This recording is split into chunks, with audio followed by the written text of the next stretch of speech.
Welcome to Corrective Consciousness, episode 241, the podcast where we explore the inanity of pop culture. I am your host, vysethebold, and this is... Lotus Prince. And we have a fantastic show that will be just news. All news. You'll be maybe thinking that we were doing another episode of Reactive Consciousness, and you'd be correct. You figured it out.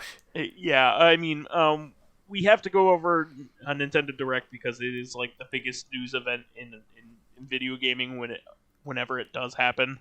But it took up like the whole last episode, and we thought it would. So we have another episode to follow up on that. So if you were looking for a topic-based discussion, please go into your room, hop into bed, turn off the light, and then return next week. No, I was going to say immerse yourself in our discussion. It's the best way to do it. Immerse. Yeah, that our discussion is the topic. So it was like, this is a weird thing to bring up, but in Corpse Party Book of Shadows, they had audio samples like behind the scenes from various members of the voice cast. And one of the actors was like, the best way to play Corpse Party is to turn off all the lights, like fill up a bathtub with warm water, like color the water like blood red, get in the tub, put your PSP in like a clear plastic bag, and play the game that way. Now, you might be asking yourself, who would do such a thing? I would. I would do such a thing. And that's just how it ends. It's like the greatest thing ever. It's such a shame that the best version of that game is locked to the DS or 3DS. Yeah, well, I'm talking Book of Shadows, but yeah, OG Corpse Party, yeah. Yeah. And even Book of Shadows. Oh, no, it's on PC now. Never mind. I think all the games are on PC now. Well, except for the game that has the best version on the 3DS. Yeah, that's what I referred to. Yeah, but that's a shame. But anyway, we have a lot of really cool things that happened this week outside of the Nintendo Direct, and some of them are Nintendo things. Over this weekend, I believe, was the 35th anniversary of The Legend of Zelda, which Nintendo did not mention at all. Yeah, everybody was waiting for that in the Direct. Like, as Port of Skyward Sword, I guess. But yeah, people were waiting for some like bombastic announcement or whatever, and it didn't come. Something about that. Zelda is their second biggest franchise outside of Mario. Outside of Splatoon. Splatoon. Splatoon is a cool franchise and one that's done well for them, especially in the multiplayer space. They don't have very many multiplayer games that are popular, but that one is continuously popular. Outside of Mappy the Mouse. Mappy is a Namco Bandai property. But you win this round. Go play Mappy Kids. No thanks. I'd rather Pogo Mappy. There's Pogo Mappy while you're at it. But Zelda is one of their most important franchises, especially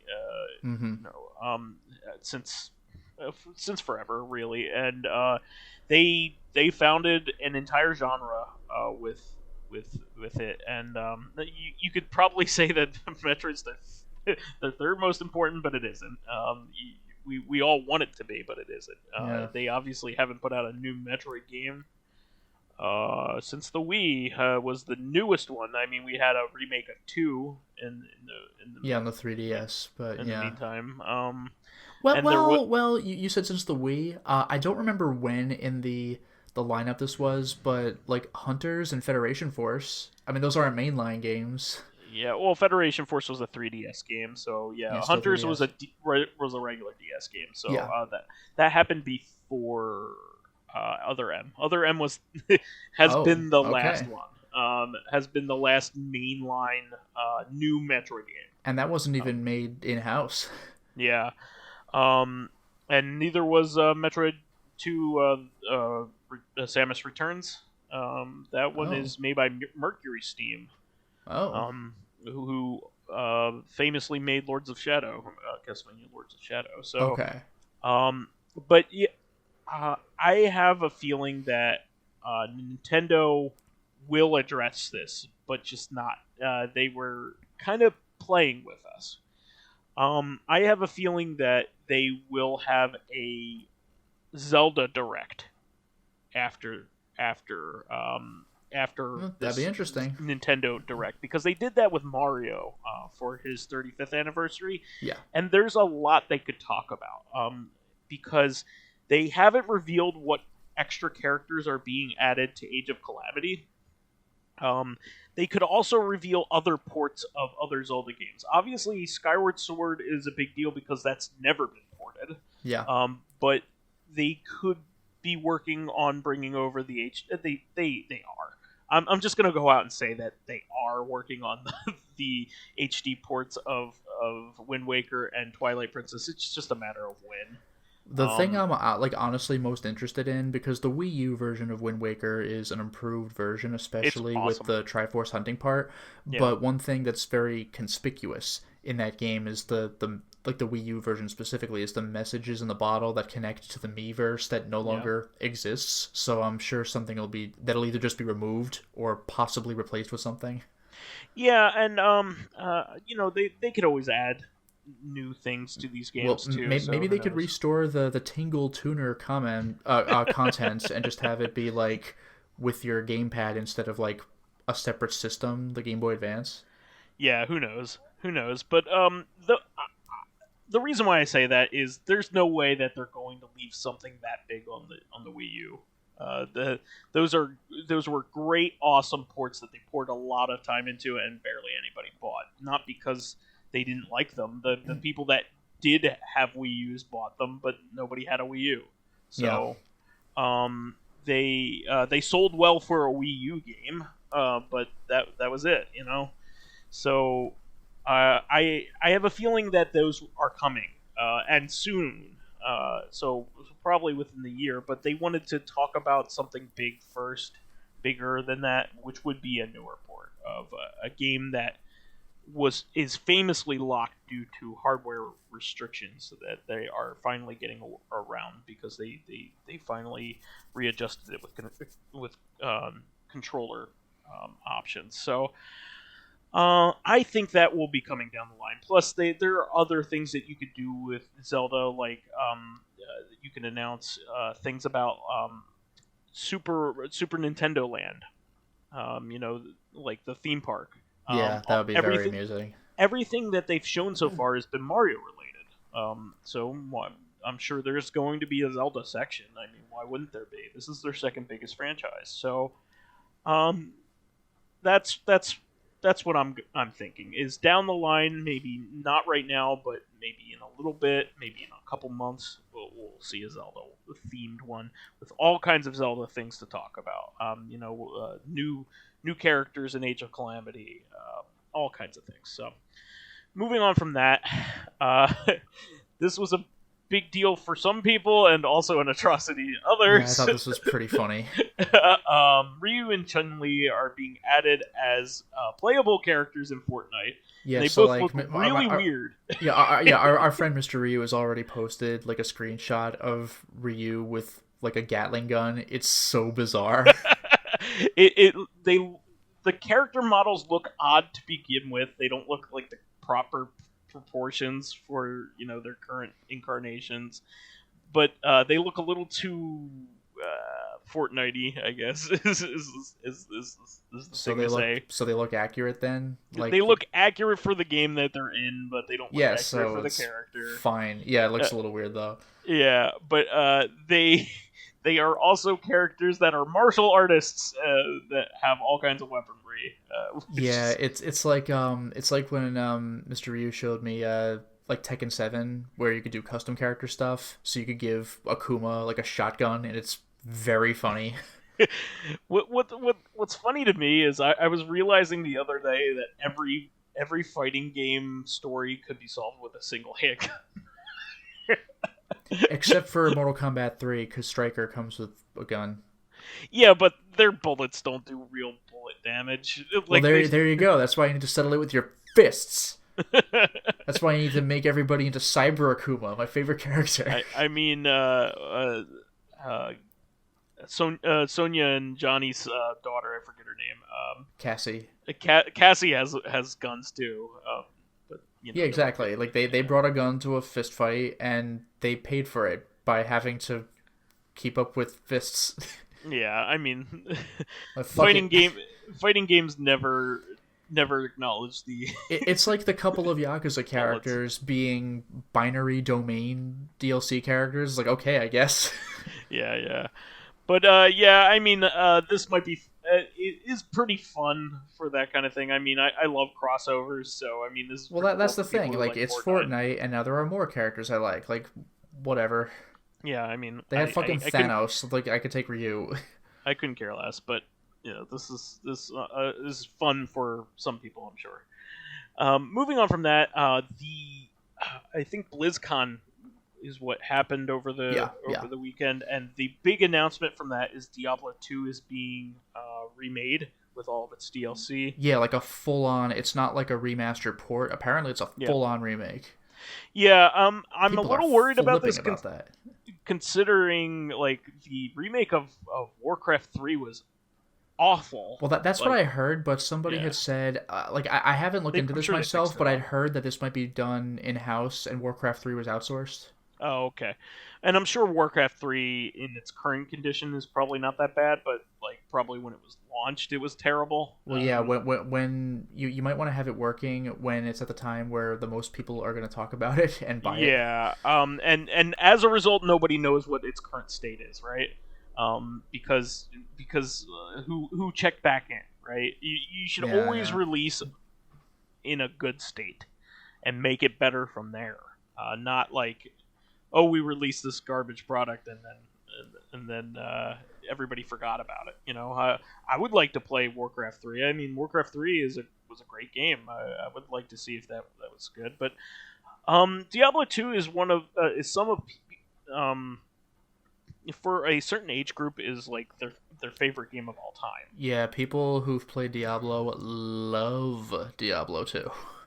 Yeah, this was a game that I saw one of my roommates in my dorm play this like constantly. Like it's the only game he played. It like some people only play Madden. Like there are people out there that only play Diablo 2. Well, I believe it. There are some people who only play like StarCraft. You know, why not? Yeah, and I mean, there's potential for this game, games like this to go on forever because you could just start a new character, a new class, and then upgrade them to the point you want to. And there's all kinds of different things you can do. And the end game is fashion, as they say, right? So you could pour hours into finding the right equipment and all that kind of stuff. So. This is a big deal. I mean, Diablo 2 has also a ton of content. It was updated for a very long time. I think it was active for like 10 years. Yeah, it's nuts, especially considering it's not even like an online PvP game or anything like that, like StarCraft was. And those weren't pay updates. Those were free updates with extra content. Yeah. Like that was for people that were continuing to buy the game. You know, so it was an active. Updates with content for a good 10 years, which is amazing. I knew friends that got up in early in the morning during high school to play this game before they hopped on the bus. Like that, this game is extremely addictive and people loved it. It is not my cup of tea, admittedly. A lot of clicking, the art kind of style, it was never my thing. It's not really your thing either, Lotus, but yeah, no, it looks like when people play MMOs, there's just shit all over the screen and people are clicking stuff. Like if I knew the game, then I wouldn't be saying that. Like things have a purpose, but it's just like it's exactly what you said. Like click this to make this happen, and click over here. Like I don't know what's going on. It's just a lot of clicking. But I get why this is a big deal, despite that. So I am not making fun of it. I think it's great, and it's coming to all major platforms too, with cross-save compatibility. So let's say if you want to play it on your Switch, and then you want to play it on your PC when you get home. That is like the best thing about modern gaming right now, if you ask me. Like cross cross compatibility with saves is like one of the coolest things. It's one of those things that you wish I wish I always had when I was a kid. Moving on from that, they also announced that Blizzard Arcade Collection was released as of that day when they announced it. So this was something that nobody knew about, and it came out on PC, Switch, PS4, and Xbox One. So this is a collection of all of the most popular Blizzard games before Warcraft, outside of Warcraft 1. Yeah, I was going to say, basically, despite the fact that Vice just said they're the most popular games before that point, you haven't heard of them. Well, some of these are pretty big deals. I mean, Lost Vikings is a known property. It's known to some people. Yeah. I mean, Lost Vikings even make an appearance in World of Warcraft currently. So. Oh, did they really? Mm-hmm.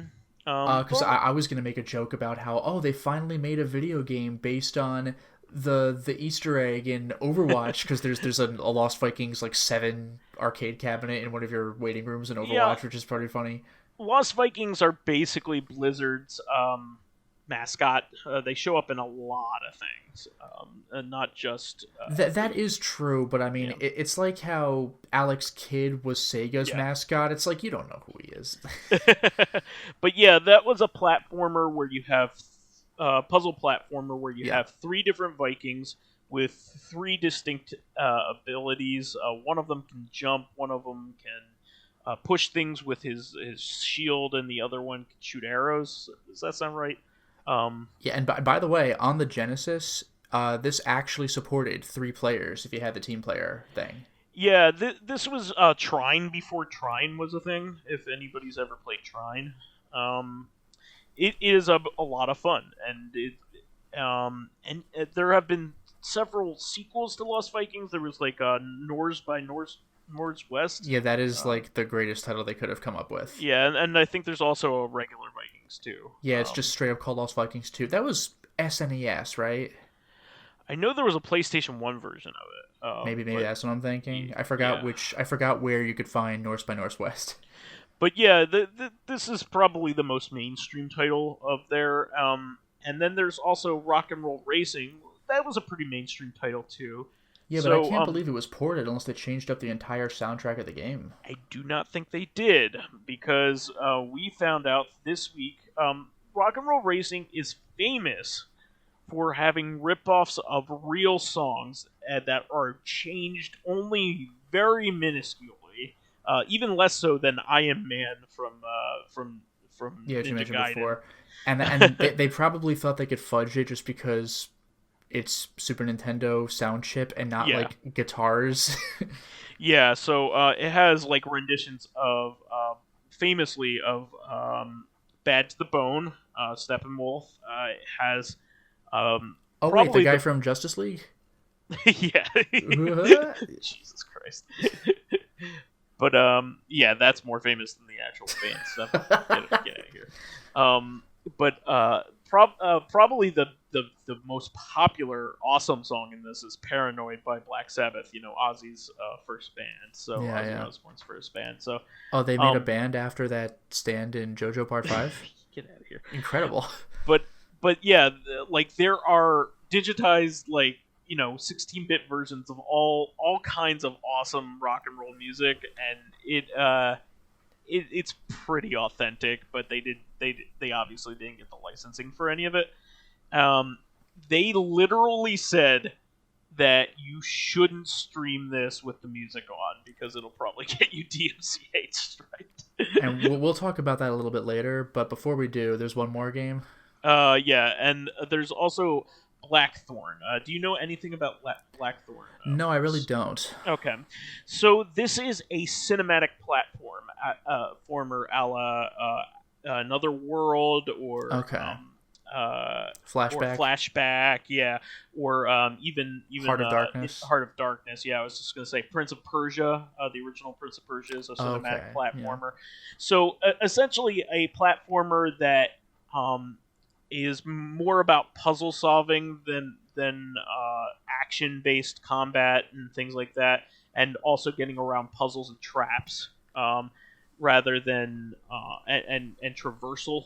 But this one had a little bit more of an action bent to it than most cinematic platformers, because you had a shotgun. And you could use it whenever you needed. And you fought orcs. It was the first appearance of orcs, I believe, in Blizzard history. So yeah, that was on the SNES, and I think the 32X had a version of it as well. Oh. So yeah, so these three games, they're actually all good games. I mean, Rock and Roll Racing is very similar to the Sprint games, or Super Off-Road, or any of those. RC Pro AM is probably the closest analog.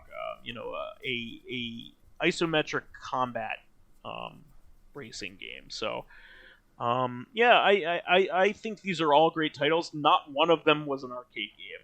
So don't take that is kind of funny. Don't take the title of the collection literally. But yeah, it looks great. I mean, and now going back to Rock and Roll Racing, to at this point clumsily segue into the discussion of DMCA Takedown. Well, what's this all about? So yeah, with Rock and Roll Racing, you mean? Well, no, I mean the other thing that happened on Blizzard's, I think it was Blizzard's. Oh yeah, so Twitch stream? They had I almost totally forgot about this, but they had Metallica on. Yep. To perform and advertise one of their games, and they actually perform live. They their algorithm picked up Metallica songs, lo and behold. Yeah, so Metallica got silenced, they got DMCA'd for sounding like Metallica. They got DMCA'd for their own music, and they got replaced by some 8-bitty sounding music while they were rocking out. So it was really kind of funny. And meanwhile, everybody else who was sharing the stream, because you can kind of do that, has to hastily close their stuff or whatever so they don't get stricken. So I mean, the irony is that this is happening to Metallica, the people who are all about supporting this exact kind of thing. Yeah, DMCA stop copying our music, but wouldn't be a thing without them. Yeah, as funny as it is that they of all bands are the victim of this, this really is indicative of just how shitty and unnecessary a whole ton of DMCA stuff is. So hopefully something will be done, because who better to target than the fucking source? Well, they should also have people watching this stuff to make sure that it goes well, these partner kind of things. They obviously were cooperating with Twitch in order to put out something like this, so they should have somebody monitoring it to make sure that it goes smoothly, for the people watching it. Well, this makes me think of I forgot the game dev. I want to say Ubisoft, but this makes me think of that one YouTube trailer that a European branch of Ubisoft played, and it was copyright stricken because it matched something from other branch of Ubisoft. It's fuck all this whole bullshit. This just tells me that stuff like this should be monitored by a real person rather than just an algorithm. Well, not to mention that the algorithms, even if they continue to exist, shouldn't be absolutely draconian. This is bananas. Get the hell out of here. Yeah, I mean, and they should have exceptions for certain partners. We know that Nintendo is not going to be not going to perform with a DMCA-able thing, so let's take off the restrictions for them. To make sure it doesn't happen. They might have paid a partner, to license a song. So they should be able to freely advertise their game or whatever. So, really lame stuff, as always.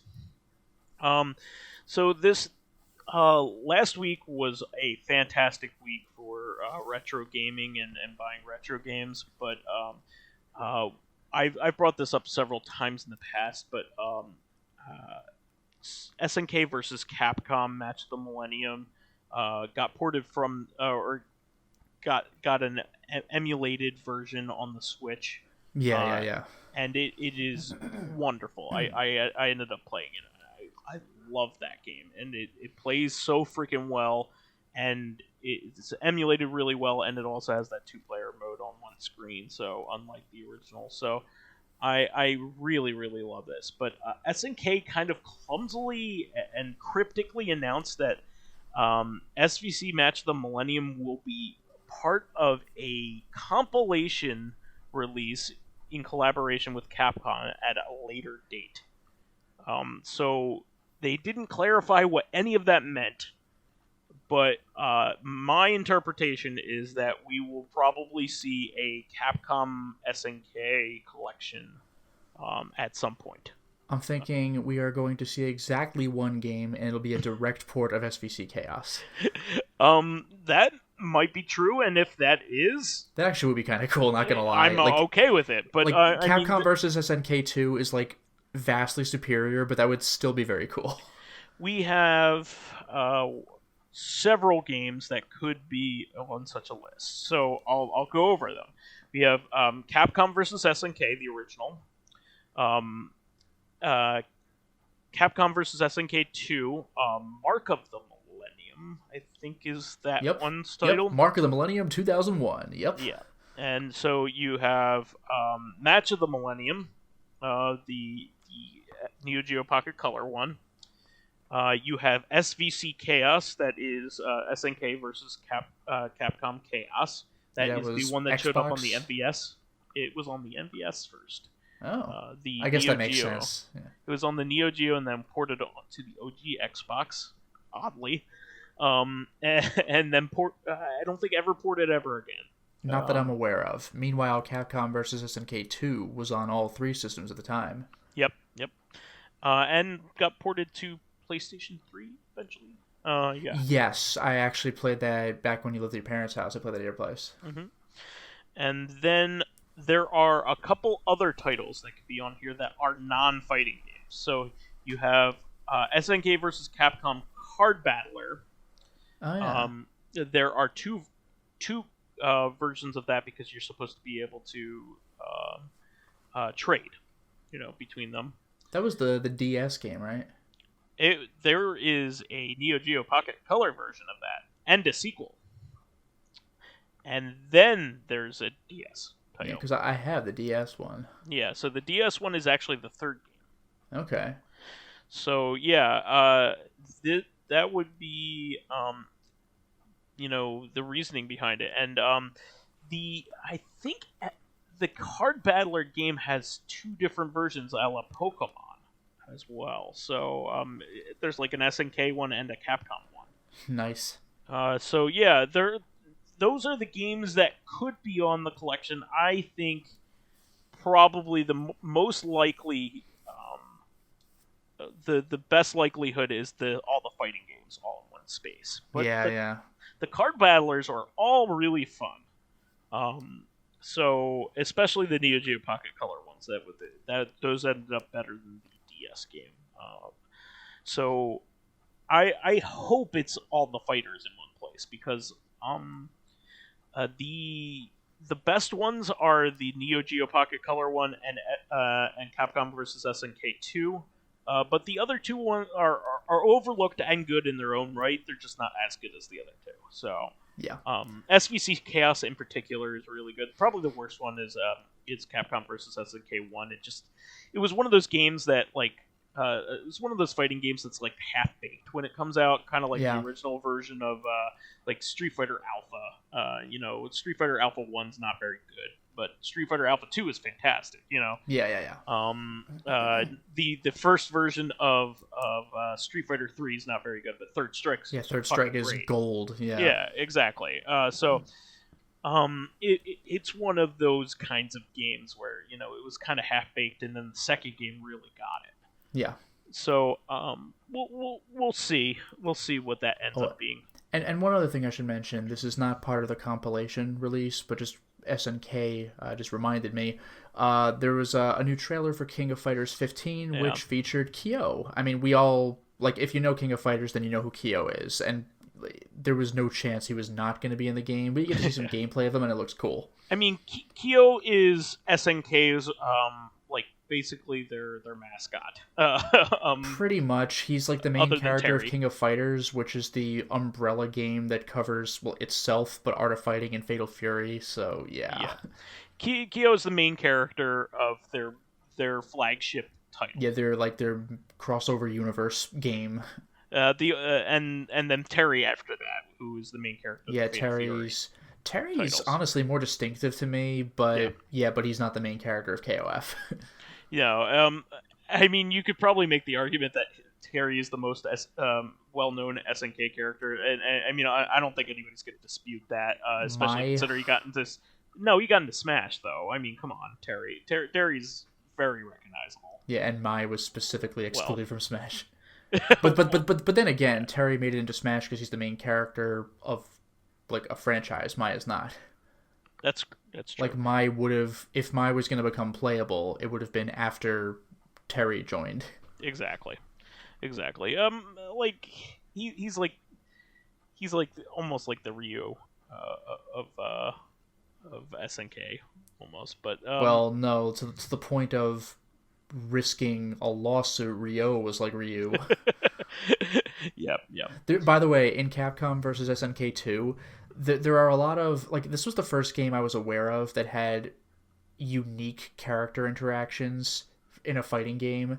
Like usually when in fighting games, characters come out and do whatever their gesture is, like, oh, I'm gonna beat you or whatever. But like Capcom vs SNK 2 was the first fighting game I ever saw where specific characters might have special interactions, like Kyo and Iori. They have like a conversation in Japanese before they start. Yep. But Ryo and Ryu, they do the Art of Fighting thing where they both start off super close to each other and they both leap back. Yeah. And I was like, that's what that is. It was just kind of funny. Actually, Match of the Millennium, the Neo Geo Pocket Color one, has unique interactions as well. Oh, that's great. And meanwhile, the new Mortal Kombat games have exclusively unique interactions as far as I'm aware. So, the best ones, Capcom's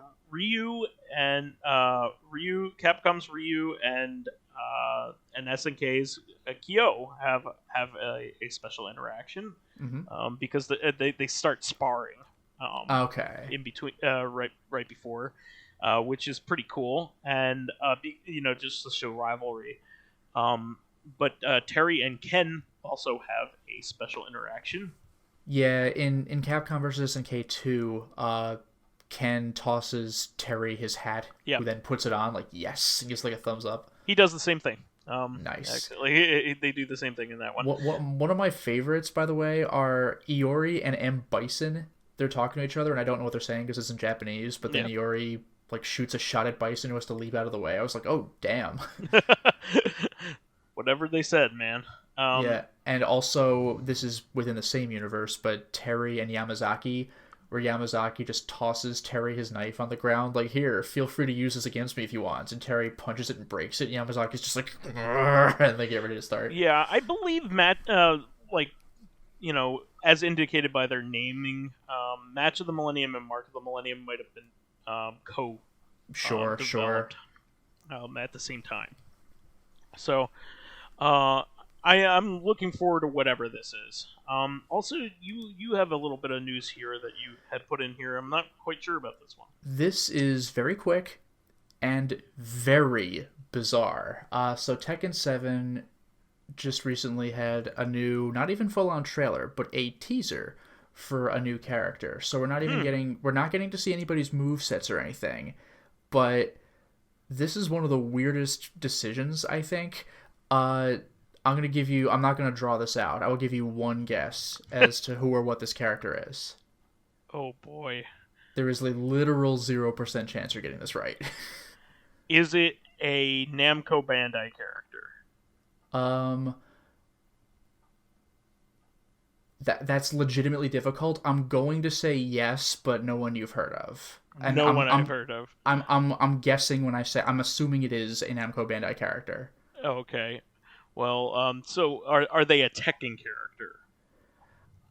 Oh God, I'm going to say yes, but they're a what new I'm trying character. to say is, are they a guest character? Is this a weirdo guest character? Debatable, but I'm going to say no. Oh man, it's not like Gone from from like Tekken 1. Oh, that bullshit. No, this is weird. This is okay. There is a real life person like this, so it is not the real life person. It is what I believe to be the in-universe Prime Minister of Poland, and we don't know her name. What? So she comes out like, I will fight for the people of Poland, but like in Polish, because everybody in Tekken speaks like their actual native language. Okay. Yeah, it's just like you see what looks like real footage of just places in Poland, and then like a limo pulls up, like a presidential looking limo, and she just steps out of it, and you don't, and like her face is cut off. You just see like the body coming out. Just the fuck? It's like here we are, Prime Minister. We're at our destination. It's like, what the fuck? Like, it's so weird. So obviously Poland has an actual Prime Minister in real life, but like I think this is just like an in video game universe Prime Minister of Poland. Well, I'm thinking that they might be a character that we already know has become the Prime Minister of Poland. Or something that would be like amusing too. Yeah. I don't know Tekken well enough to comment on that, but they're speaking Polish, and Tekken has never had that, so I'm guessing no. Yeah, I don't. Tekken, they have English, they have Japanese, they have Korean. In 7, they have Italian. They got that Exorcist guy, but like Polish now, and it's the Prime Minister of Poland. Okay, she's just getting in and beating people's asses, I guess. So apparently, Katsuhiro Harada, who's the director of Tekken, the guy in charge of Tekken, explained that they got the idea since Poland had has had several women serve as prime minister in their history, so they wanted to add one to Tekken. She's obviously not named or based on an actual prime minister. Again, we don't even know her name. It's just the Prime Minister of Poland. What a weird thing to do. Yeah, and like a lot of people in the comments are complaining about like, where's Kiryu? We're waiting for Kiryu, but like I think the devs have already said it ain't happening, because like Kiryu would fit very well, honestly. Sure. But like he doesn't fight women. That like even in his own series, they did say that. Yeah, he does not. So I don't know, Majima maybe, but like but the Prime Minister of Poland, Ichiban. Does Ichiban ever fight women? Sure he does. Oh wait, I'm trying to think of. There hasn't been a woman in one of the random fights yet. Maybe not. Yeah, I'm trying to think if he actually ended up doing that or not. I'm kind of flaking on this one, but I can't remember off the top of my head any time he had to fight a woman. He's had to fight a baby. Oh, well, 3 babies. In a manner of speaking, but men dressed up as babies. Yeah, I don't think you fight women in the game. Yeah, you're probably right. I haven't seen it. It's been a while. I don't think so. Like, that's never really been a thing in Yakuza, but they've kind of like winked at the idea that Kiryu does not. Yeah, that makes sense. Huh. Well, we'll see, right? Yeah. I also wanted to announce that this was pretty cool. A shmup that was previously Xbox One exclusive, believe it or not, Natsuki Chronicles has been released for PS4 and Steam in the West. So I was very happy about this. So this game is made by Qute Corporation. It is Qute. Qute. Sure.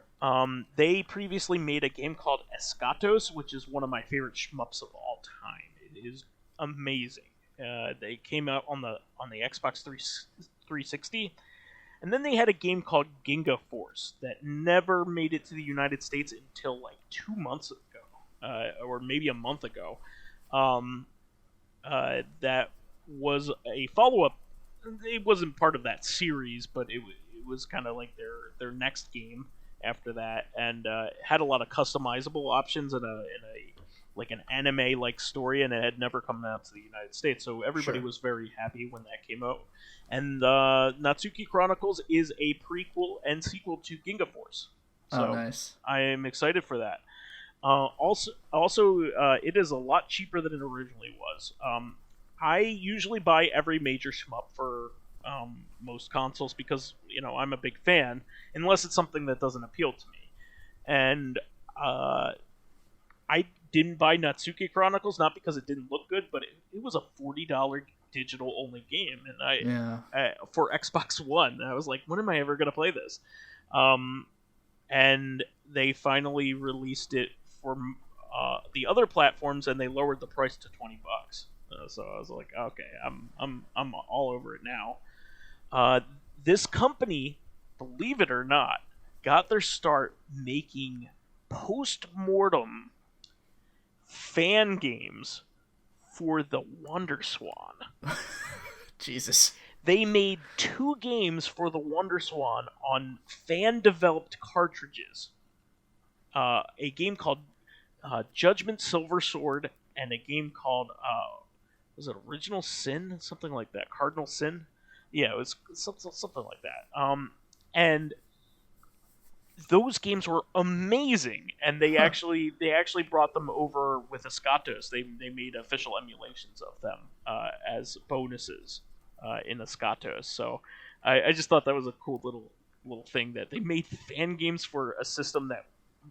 Why would this have a fan game developed for it? They paid to make cartridges for a WonderSwan after it died. That's great. Yeah, craziness. This was actually pretty much only you and I care about this, and we don't even really care about it. Yeah. Which is kind of funny when you put it when you talk about it, but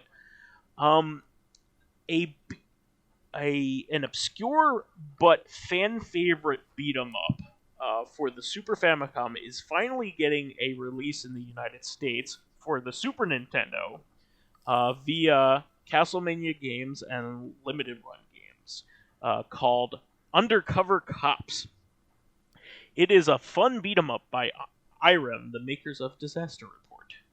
Yeah, and part of what makes it fun is just like it's stupid and doesn't care. Like yes. in a lot of games, you find weapons on the ground, like Streets of Rage, like a pipe or something. But in Undercover Cops or Denshi Cop, whatever you want to call it, like you'll just pick up a motorcycle casually with one hand, and you're not like a superhuman. You could just do it. Yeah. Like or like a pillar. A pillar, yeah. The pillar is my favorite. Just grab it, just hit somebody with it. It's fine. Gigantic, like fuck off Roman pillar. Yeah. One of the best and memorable boss battles in the game. You kill them via the Terminator. There's like Terminator 1. You gotta Terminator crush 1. There is a mechanical crushing machine that you could crush the boss with. Yeah, I don't think you have to, but you should. You should. Yeah, it's a lot of fun. The best thing about this release, other than it's being localized and it's an official release. Like this is an officially licensed. Oh yeah, LRG doesn't IREM do bootleg stuff. They talk to developers. Yeah. The coolest thing about this is all the extra stuff included. So Undercover Cops was originally an arcade game, and the arcade game is actually the version to play. That's what I was gonna mention when Vice said like even we don't care too much. Like it's a great game, but the Super Nintendo version is very much watered down in comparison to the arcade version. I'm trying to think of other games like that. I was gonna mention Turtles in Time, but the SNES version is arguably better than the arcade version. No, the SNES it doesn't work with that. I would say more like the original Ninja Turtles arcade game is more like that. Oh, that's true. The Nintendo game is good, and it does have extra levels too. Sure, but the arcade game is of higher quality. Yeah, I'm trying to think of a more valid comparison. Altered Beast or Golden Axe, again, they both have extra final levels, but there's clearly more animation and stuff going on in the arcade releases, arguably making them the definitive versions. How about Final Fight? It's like playing the Super Nintendo. Oh, version you're of right. Final Fight Super Nintendo version of Final Fight 1. Yeah, compared to like the more arcade accurate Sega CD version. Yeah, that's very different. So, also, there is a later released minor upgrade that isn't so minor to the arcade version called the Alpha Renewal version that improves even the arcade version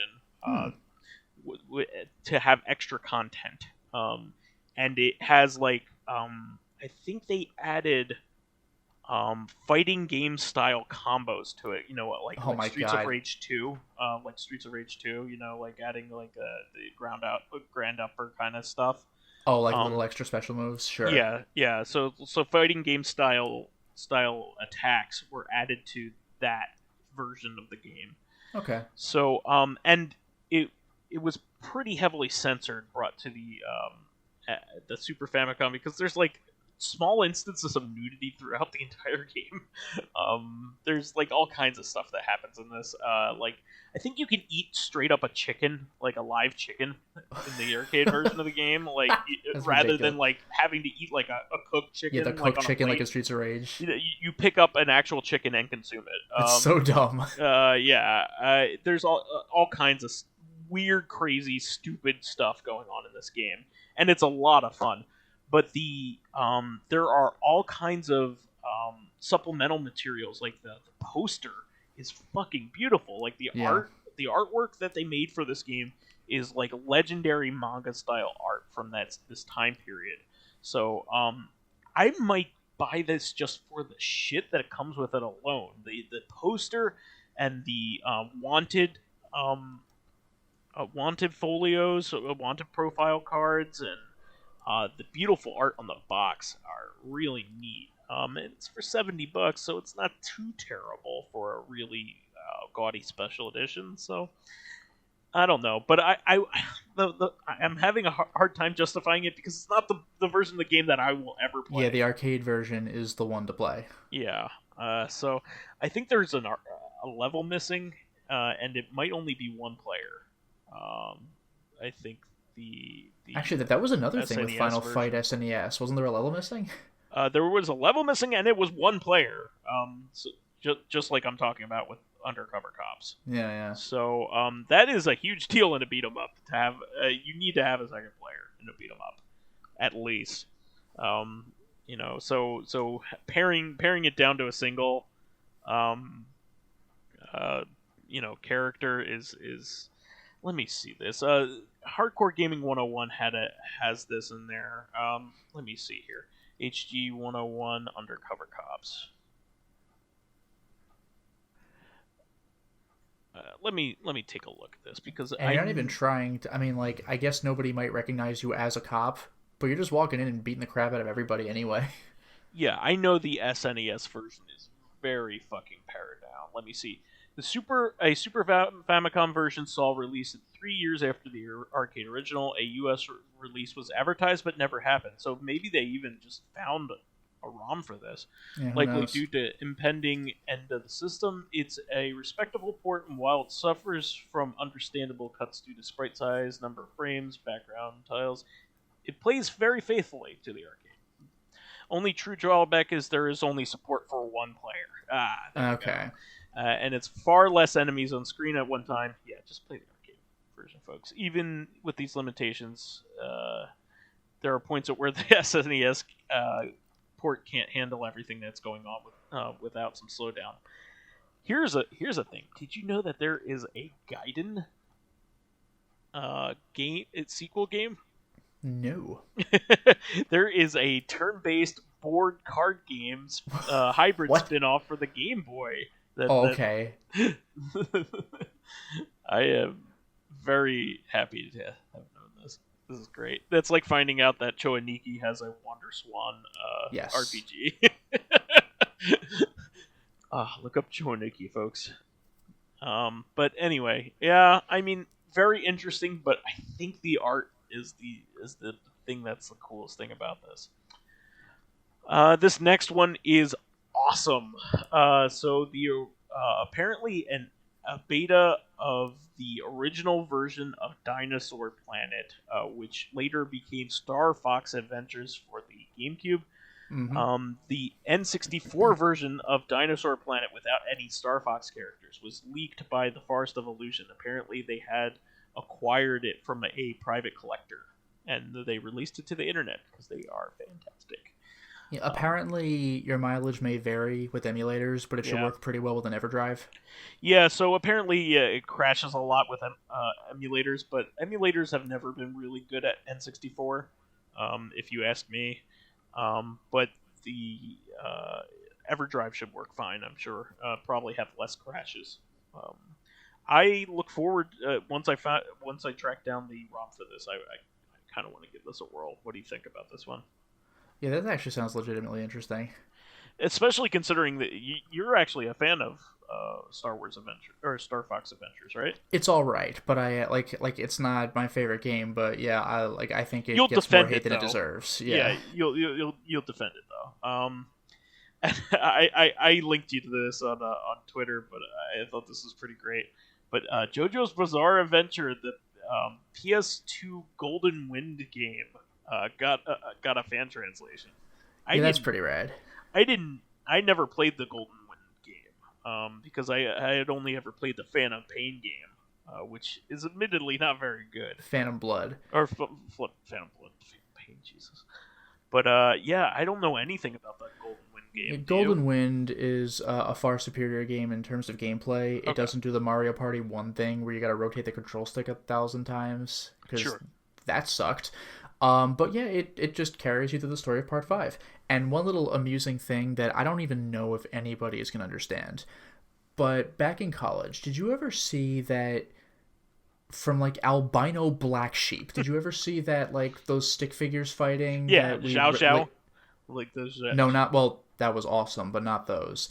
The stick figures fighting with JoJo moves, with like the JoJo sounds that we'd never heard of JoJo, so we couldn't make that connection. Oh no, I maybe, but like I didn't make that connection back then. So I think you can, because Xiao Xiao is something different. Yeah. But like I think you can YouTube it, just YouTube like JoJo albino black sheep, and it might come up actually. But it was like this flash thing where it was just like click to watch someone do a JoJo special move in stick figure form with the appropriate sounds. What I did not realize is that like they conclude with Jotaro and Dio with the PS1 Dreamcast games voices, but the menu sounds and the other stuff, like the Ari it's Videchi, literally called Muda. Yeah, that sounds right. Like those sound effects were from the Japanese only PS2 game that none of us had heard of at the time. But I beat amazing. that game. It's not bad. Oh wow. This brings me back watching. And when you don't know what JoJo is, you don't know what everyone's saying, like the aura stuff. You're just like, whoa, like what? Like so, it was very confusing. This is the most amazing thing ever that you see, like stick figures do, because like, well, it was also funny because like all of these things are similar. It's guys punching each other rapidly, but they sound different. I'm like, what's the point? But then the last one freezes time and throws knives. I'm like, what the fuck? And then lands them with a steamroller. I thought it was like random wacky shenanigans. I didn't realize it was like a JoJo reference. It's like Annie gets a steamroller. That's pretty funny. But like, no, that's a thing you could do in the fighting game. So there once was a time when the best thing to watch on the internet was not YouTube, but fan-created Flash animations. YouTube didn't exist. Yeah. And a lot of them were stick figures fighting each other. And yeah, look up Xiao Xiao, Xiao. That fighting was cool as shit. Madness Combat. Remember Madness Combat? I'm not sure that I do. With the cross heads. Those were a lot of fun. Yeah. But in any case, we're getting long on this one too, so we should keep going. Yeah. Let's see here. Oh, and just kind of like on the fan end of things. So I've been talking about SA1 hacks that have been getting made by Vitor. These are where they are taking the more modern SNES processing chips and applying them to older games. So the processing chip that they used for like for Super Mario RPG, for instance, to get that to run on an SNES, they are porting like older games to it that had a whole lot of slowdown, and it is fixing them right up. Like like things like Castlevania 3 or Contra 4. Contra 3 was actually what it was. Okay. Gradius 3. They even did it to Mario World and a few other things. And they also made like a level editor to Mario World, since you can now add a lot more sprites, which is pretty cool. But they did one for Race Drivin. Do you know what Race Drivin is? No. So Race Drivin is it might be the OG polygonal racing game. It I think it predates Virtua Racing. So this was a game made by Atari, and it ran everything like without polygon processing or anything. So it kind of like displayed everything like, but it ran like shit as you might think, because it didn't have any special chips or anything. So it ran really, really, really slow. So you could go on this loop to loop, but it would take you forever to go through the whole loop. It was really crazy. It was neat looking because you're like, oh, it's polygons, but like it was almost unplayable because it was like 5 frames per second, that kind of thing. It was a concept at best, and it wasn't much of a racing game because there weren't any other cars on there. Well, he did an SA1 hack, and man, do you fly in it! Nice. He had to adjust the game because the car was like literally flying, like launching off of shit, like going off all kinds of directions and doing all kinds of crazy flips and stuff, because like this game is liberated by having such like 10,000 time better processor than it originally had. So he had been working on this for a long time to make it run well, and like it only has like the one track, so like it's gonna be like a short experience, but it's just a novelty to see this like run properly. Sure. When it never had before. And going along that, there is I forget his name, but there is a modder going around adding SRAM hacks to like a ton of Genesis games. SRAM is the save RAM capability for Genesis games, so you don't have to use passwords or a code. You can just restart your game at the like you would play like Zelda. It saves your progress. Yeah, that is very nice. He did it for X-Men, which greatly needs it because it's a pretty long game. The Genesis version of X-Men. It's long-ish, but the thing is, it's super hard. He also did kind of like a remastered hack where he like made it a lot less hard. He also made it so the reset doesn't need to be done. Like it'll just automatically fair enough.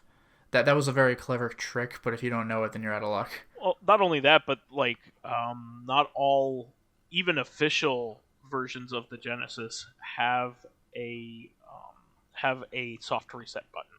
Yeah. So X-Men might be incompatible with your Nomad, for instance. Yeah, the Nomad. That's what I was thinking. The Genesis 3. So he also added it to the Strike series. That's Jungle Strike, Urban Strike. Sure. So it's really neat. And just a quick aside for the Mr. Platform, Hotego's CPS2 core is very close to getting released. He has almost every game running perfectly, except for one, I think, and it's a Japanese-only game. It's like a dating game, like kind of, which is a dating sim kind of game for the arcade. I obviously will never play it because it's Japanese, but I'm really, really, really looking forward to this. I mean, the CPS2 has some of the best games that Capcom ever made, including some of its most famous fighters. You have Super Turbo is on there, Street Fighter 2 Super Turbo, and also all the Alpha games are on there. All of the Darkstalkers games are on there.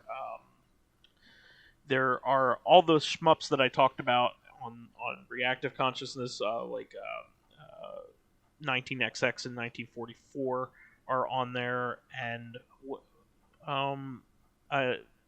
Alien vs Predator 2 or Alien vs Predator is on there.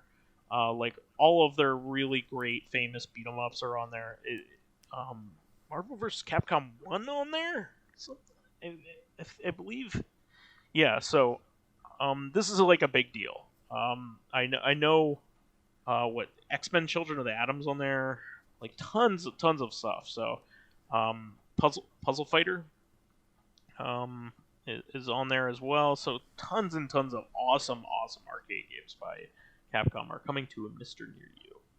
And finally, I just kind of wanted to talk about Mortal Kombat. There was a new trailer out on the new movie. Did you get a chance to see it? Yeah, it looked pretty kick-ass. It looks pretty good, doesn't it?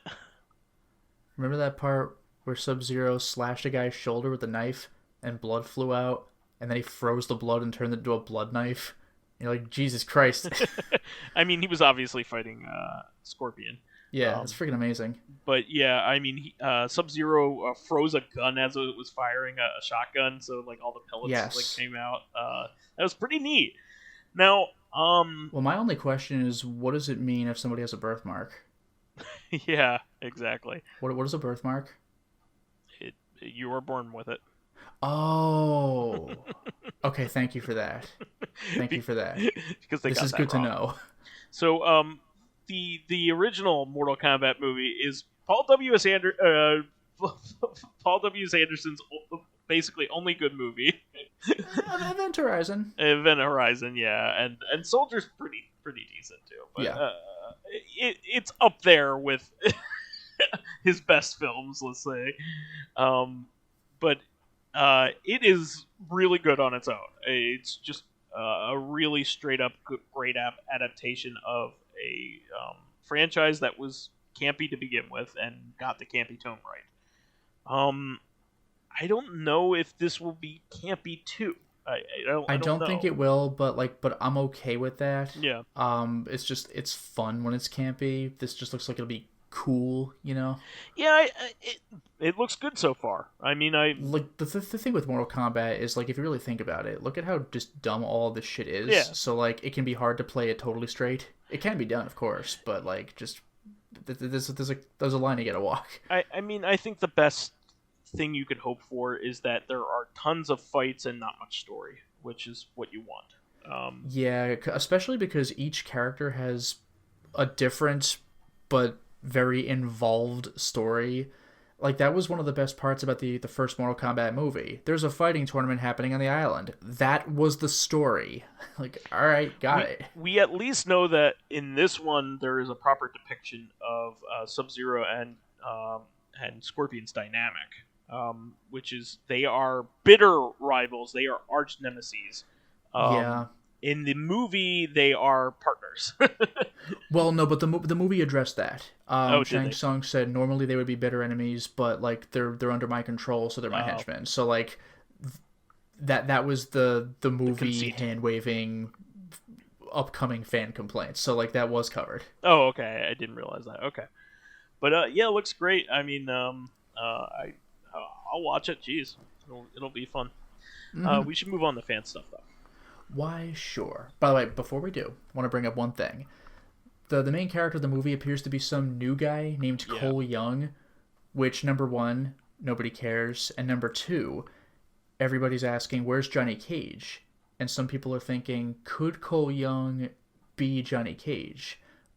But at the same time, I saw a very interesting fan theory on Facebook, which is that like the villain of the movie appears to be Sub-Zero himself. But someone had thought, what if... Sub-Zero's a good guy, though. That's weird. He is not. Well, I will actually... This is kind of where we're going. Because remember, there are two Sub-Zeros. Okay. And the second Sub-Zero is a good guy. Yes. Mortal Kombat 1 Sub-Zero is an asshole, and he's the guy who becomes Noob Saibot, who continues to be an asshole. Okay. But Sub-Zero's name is Bihan, but his brother, the good Sub-Zero, is named Kuai Liang, and that kind of sounds like Cole Young.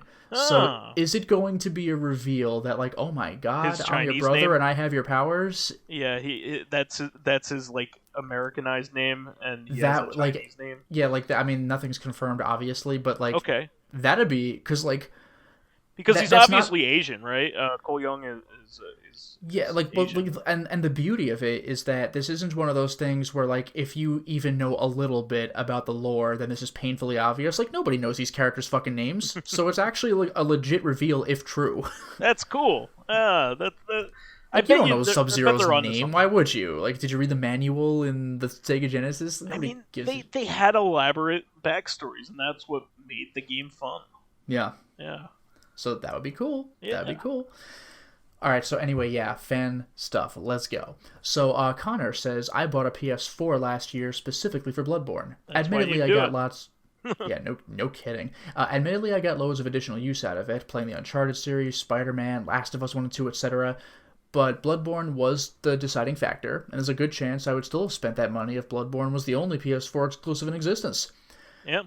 School Filmer says, the Nintendo Online thing, I don't ask questions, I just have fun. I don't mind the seemingly random choices for the outside Japan region when it comes to the NES and SNES games, but I don't pay them much heed either. I did play Kirby's Dream Land 3 with a buddy, and that was fun, even if it would be better if I had one beside me.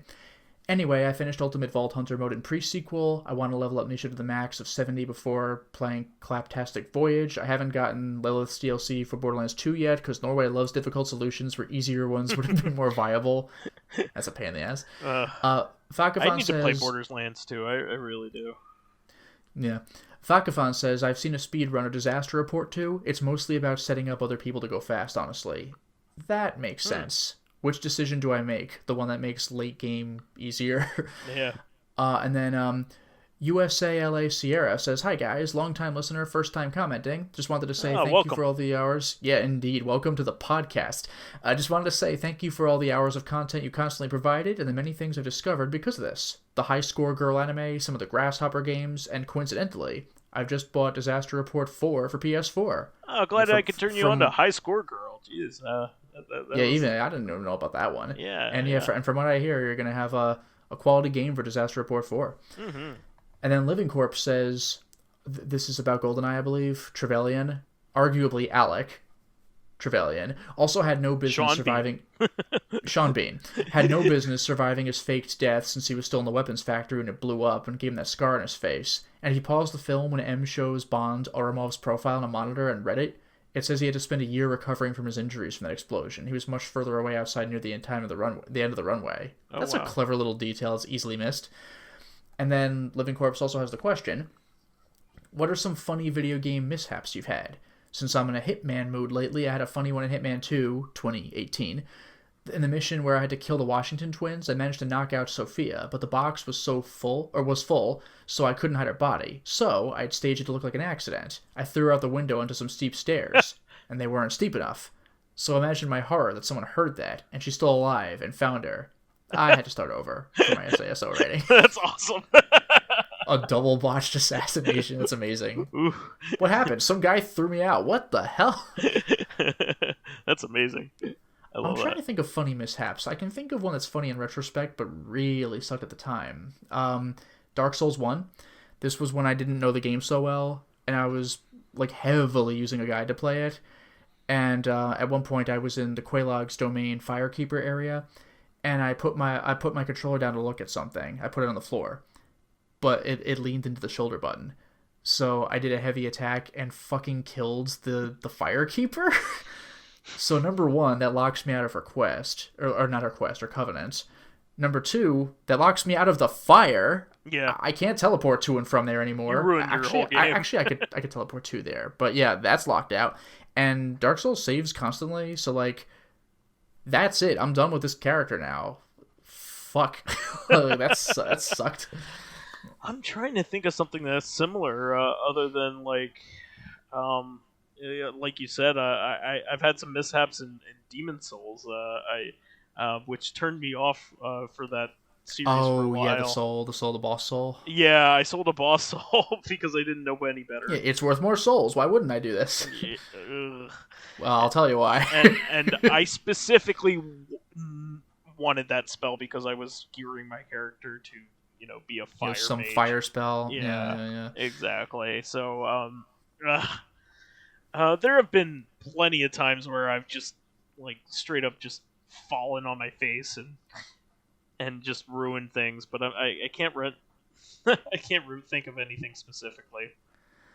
I'm trying to think if I ever aggroed any NPCs in Souls games. Like, you could pay to turn that back off, but it's super scary when it happens.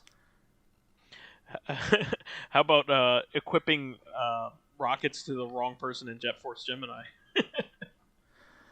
Oh, that was some bullshit. Yeah, the final boss of the game, I don't even know if it super requires it, but it basically does. When he turns around and flies away, you gotta hit him with basically with rockets. And I was trying to evenly distribute my rocket upgrades among my characters. No, I really should have pumped them all to one character because he's the one who fights the final boss. Like, that's some bullshit the game doesn't tell you about. What else is there? I'm trying to think of, like, stupid choices I've made or something like that. Huh. I mean, I played all of Chrono Trigger without Magus because I thought I was supposed to beat him as a boss. Oh, that is kind of funny. Yeah.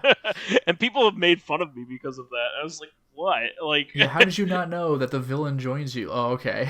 Because I kicked his ass. That's why. I'm sorry, I'm too good of a gamer. I fucked his shit up. That's why. And he was like, "Oh, okay," and then he phases out. Actually, here's one. This wasn't me. Like, it was my influence, but I wasn't the one actually playing it. In Paper Mario Thousand Year Door, there's a part toward endgame where Peach has been, like, possessed or something. She's like Dark Peach. And there's a part where she asks you, like, do you want to join me? And we'll rule the world together. And Luminaire was playing the game. And I told him to say yes because I want to see the funny flavor text. Sure. When games tell you, because, like, the oldest example I can think of where it's a bullshit choice, like that's a non-choice, was one of the Ultima games, where Dragon Quest does that kind of shit all the time. Yeah, it was like, do you want to, like, start the game? Must. Basically, yeah, but thou must. Yeah. Oh, fuck you! Why'd you even ask? So, like, I want to see what goofy things they have. Like in King's Quest 2, for example, when you finally meet the princess at the end of the game, if you type "kill girl" or "kill princess," it won't do it, but there'll be a text box like, "Are you out of your mind? Don't ever do that again!" Like, it's pretty funny. So, Evil Peach is like, "Do you want to join me and conquer the world?" I was like, "Dude, say yes," and so he did. And then text shows up where it's like, "No, you did it. Game over." I was like, "What?" It's the most amazing thing ever. So you can get, like, a bad end in Mario RPG, like, or Paper Mario Thousand Year Door. It's like, you conquer the world together and all fall before you. Like, game over. Like, holy shit! Like, that was great. Yeah. I did not expect this at all. That's amazing. Man, I Living Corpse, I wish I had a better one for you, but I just don't. I can't think of anything. Actually, you know what? One more funny one that scared the daylights out of us. Resident Evil 4. Okay. Do you know what I'm talking about when I say Del Lago? Do you know what creature that is? I don't know which one Del Lago is. Do you know what that translates to? The lake? Of the lake. Of so the lake, do you remember because there's only one creature. Oh, like the big alligator thing? Yes. Okay. So you get to the dock and you get on the boat and you sail out a little bit and you're like, what's going on? And then the boss shows up and you're like, oh, that's what we're doing? Well, before you go to the boat, if you look in the water, there are fish. And one of the gimmicks of Resident Evil 4 is that you can kill chickens and get their eggs, or maybe just grab their eggs. I forgot. And you could shoot fish in the water, and you could take them as fish. They're health items, and you could sell them. It's like shooting fish in a barrel, without the barrel. Kind of, yeah. But I thought it was super cool because it was super, like, realistic for the time. Like, you could do this in a Resident Evil game, really? That's pretty cool. But if you go to the fish in Del Lago's lake before you get on the boat, I tried shooting them. And I wasn't hitting them. And, like, they're not far away. I have to be in position to pick them up in the first place. Like, why am I not hitting them? Like, I'm shooting the water and nothing is happening. The fish are not dying.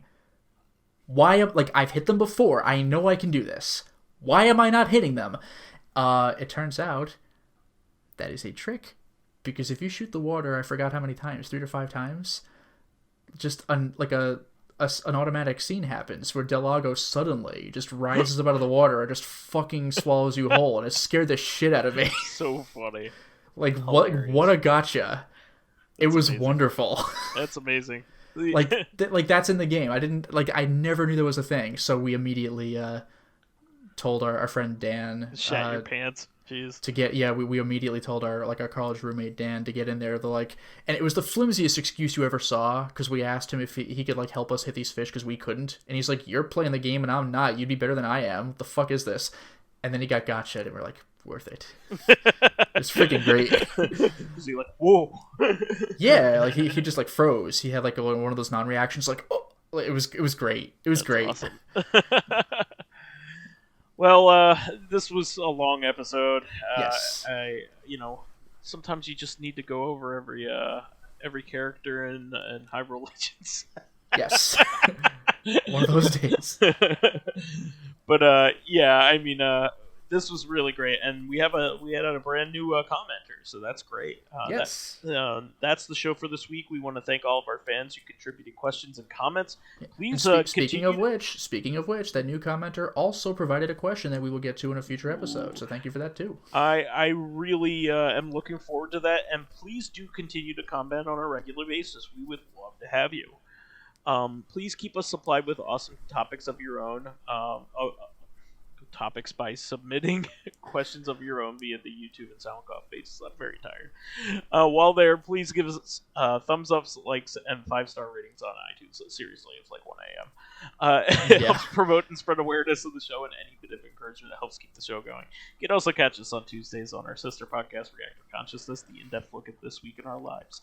Finally, you can friend me as vysethebold on pretty much anything. And if you do, I should say, please send me a message to let me know who you are and how you know me. That's a good point. Instead of some like, "Are you a bot? What is this?" I got friended recently by somebody else named Vise something or other, and I was just like, "Are you friending me because we have the same name, or do you know me, or was their name spelled Vyze and they wanted to sully your reputation and they had to go fight them?" No, they were trying to sell me Visine. Yeah. But go ahead with your outro here. Why, sure.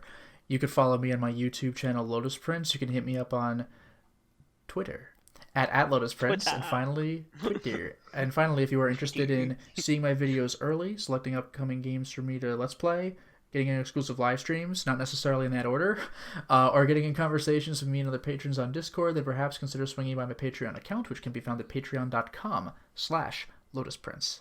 Wonderful. We will catch everybody for another episode of Reactive on Tuesday. We'll see you then. And hopefully not another Nintendo Direct. Yeah, we'll find out. Until next time, everyone. Bye-bye.